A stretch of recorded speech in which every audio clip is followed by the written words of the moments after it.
Sometimes I have grappled with the kind of photography that I do. I think that the imbalance of importance that American culture places in celebrity is wildly disproportionate to what's healthy.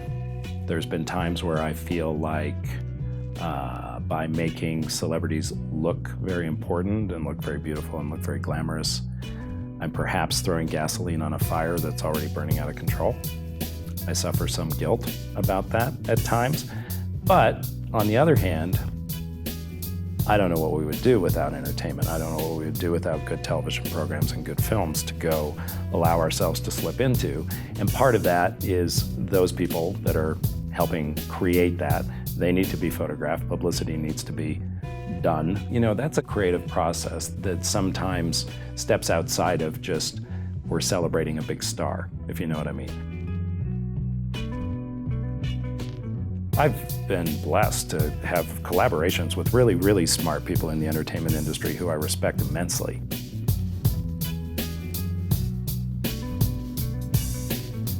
After art college, I went through a very fortunate set of circumstances, ended up assisting Annie Leibovitz.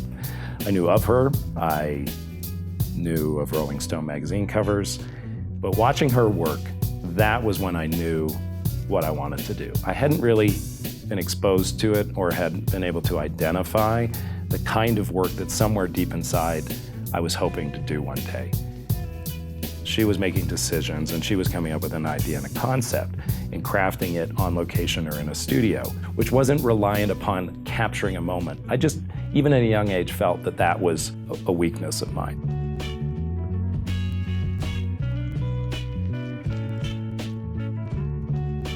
Assisting a really high-profile photographer like Annie, it's a very tall shadow to crawl out from under.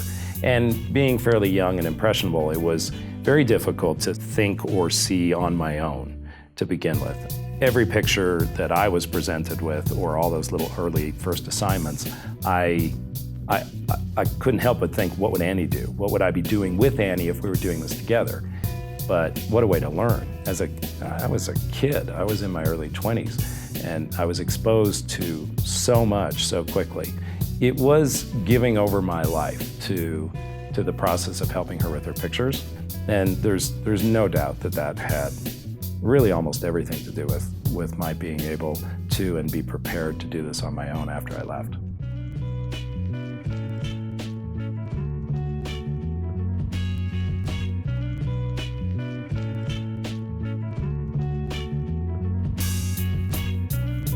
Starting out was difficult. Leaving Annie was scary. You know, working with Annie, I was involved in all these pictures that were on the cover of Vanity Fair and these very high-profile people, and my parents were so proud. My mother was just, you know, she would brag to all of her friends when she would have Vanity Fair on the coffee table. But when I left and I went on my own, my first jobs were tiny little jobs. They were exercise shoots and all sorts of silly, sort of nothing things. They were where you begin. And I remember my mother saying to me, "Now, dear, you know, do you think it was a good idea to leave that Annie lady?"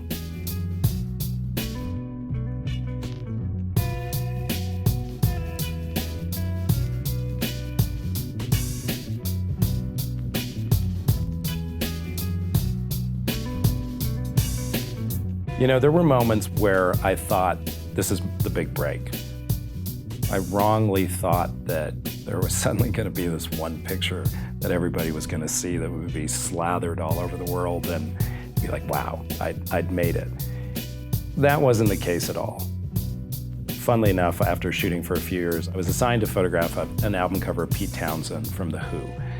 Childhood hero of mine, I loved the band. It was a solo album, it was gonna be a rock opera furthermore. And I thought, this is it. I thought, this is the one. Like, this is gonna be everywhere. Everybody's gonna know my work and I will have, like, hit the big time. It was so opposite that it was funny. It was laughable.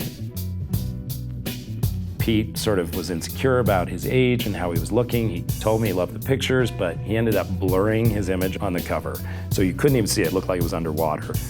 And the album didn't sell at all. Nobody bought it. Nobody really knew about it. And so that wasn't the thing. There was no big thing. It was slowly, step by step, more magazine covers, more images that were slowly but surely turning up in high-profile places. That makes a career. Then it starts to kind of kick in and people are like, oh, that guy, yeah, I know his work.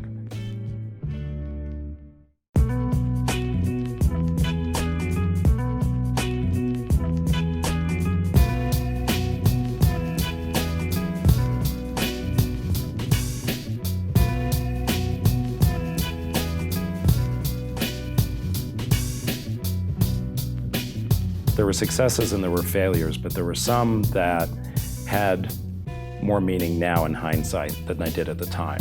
The one in particular that I can think of is a portrait of a dance choreographer named Alvin Ailey, which I was assigned in 1989. I didn't really know who he was, and it was a single-page picture for an in-flight magazine on some airline. And I didn't think much of it at the time, but 3 months to the day after I photographed Alvin, he passed away. And a couple years later, I photographed his replacement, who became the creative director for the Alvin Ailey Dance Company. And that led to a 25-year collaboration. I think somewhere we all wonder, well, what is our particular legacy gonna be? I almost feel uncomfortable using that word because it's kind of grand. But to me, I feel like there's something that I was invited to do through whatever channel that was. My path with photography, a big part of it, is to take these pictures of these dancers.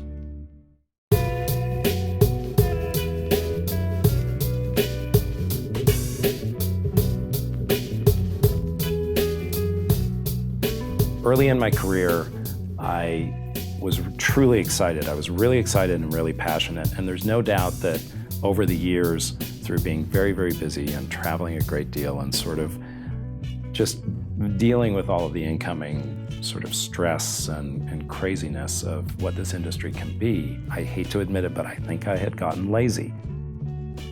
As soon as you think, you know what, I'm a terrific photographer, I'm great, that's all ego, and that's where you get into trouble.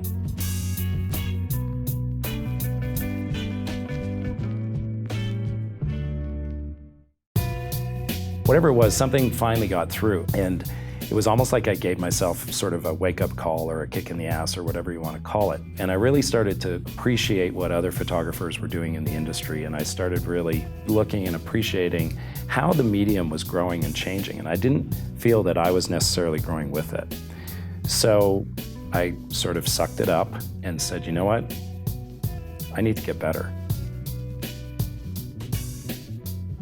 And it's been remarkable. I've watched the last 3 years. I think my pictures are better. I genuinely can say to clients now that haven't hired me in a while, I said, you know what? It's okay that you haven't hired me, because actually now is the time to hire me. I'm a much better photographer now. I see more clearly.